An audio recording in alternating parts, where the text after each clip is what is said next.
আচ্ছা ভাবুন তো, একজন মানুষ যার হাতে দেশের অন্যতম হাই প্রোফাইল মামলার বিচার করার দায়িত্ব ছিল, তিনি হঠাৎ এক রাতে একটা বিয়ে বাড়িতে গিয়ে মারা গেলেন। কিন্তু সেই মৃত্যুটা কি এতটাই সাধারণ ছিল?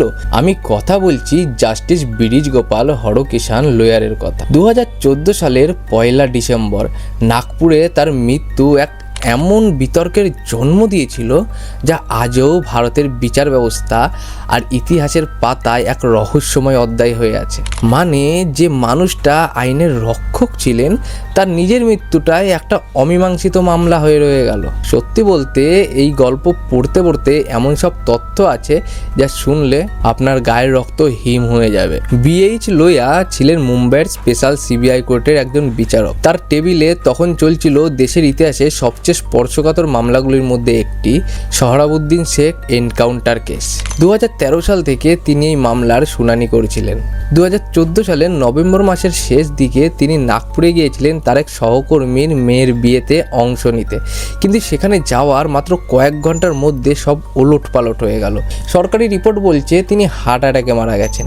কিন্তু এখান থেকেই শুরু হয় আসল ধোঁয়াশা। কোনো সাধারণ মৃত্যু কি এতগুলো প্রশ্নের জন্ম দিতে পারে? গল্পের বিল্ড আপটা দেখুন। জাস্টিস লোয়া যখন নাগপুরে ছিলেন তখন গভীর রাতে তার হঠাৎ বুকে ব্যথা শুরু হয়। বলা হয় তাকে অটোতে করে হাসপাতালে নিয়ে যাওয়া হয়েছিল। কিন্তু প্রশ্ন হলো, একজন VIP বিচারকের সাথে কি কোনো নিরাপত্তা রক্ষী বা সরকারি গাড়ি ছিল না? কেন তাকে অটোতে যেতে হলো? তার পরিবারের কাছে যখন খবর পৌঁছালো তখন অনেক দেরি হয়ে গেছে।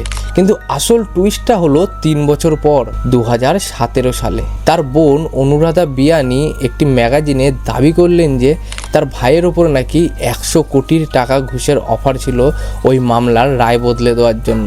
এই খবরটা সামনে আসতেই সারা দেশে তোলপাড় শুরু হয়ে গেল। কিন্তু আসল ব্যাপারটা এখানেই শেষ না, এখানেই রহস্যটা আরও ঘন হয়।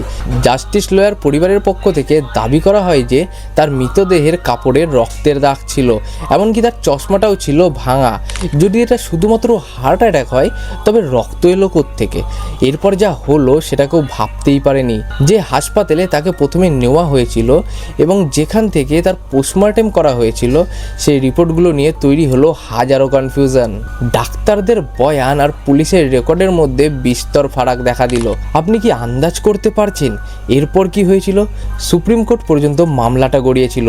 দেশ জুড়ে প্রতিবাদ শুরু হলো, দাবি উঠল স্বাধীন তদন্তের। কিন্তু আশ্চর্যের বিষয় হলো তার সাথে ওই রাতে যে আরও 2 বিচারক ছিলেন, তারা জাস্টিস লোয়ার পরিবারের এই দাবিগুলোকে সম্পূর্ণ নাকচ করে দেন। আসল সত্যটা আজও একটা ধোঁয়াশা। সুপ্রিম কোর্ট 2018 সালে এই মামলার রায় দিতে গিয়ে জানায় যে জাস্টিস লোয়ার মৃত্যু সম্পূর্ণ প্রাকৃতিক ছিল এবং এ নিয়ে কোনো নতুন তদন্তের প্রয়োজন নেই।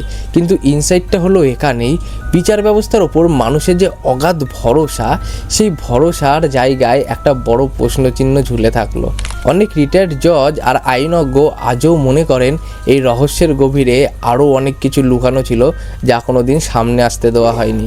কেন তার ফোন থেকে সমস্ত ডেটা ডিলিট করা হয়েছিল? কেন ময়নাতদন্তের সময় পরিবারের কোনো সদস্যর সই নেওয়া হয়নি? এই প্রশ্নগুলো আজও মানুষের মনে বিঁধে।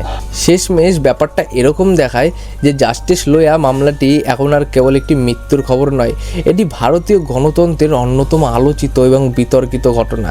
যে কেসটি তিনি বিচার করেছিলেন, পরবর্তীকালে সেখান থেকে অনেক অভিযুক্তই রেহাই পেয়ে যান। কিন্তু লোয়া পরিবারের সেই শূন্যতা আর দেশের মানুষের মনে দানা বাঁধা সেই সন্দেহ আজও মেটেনি।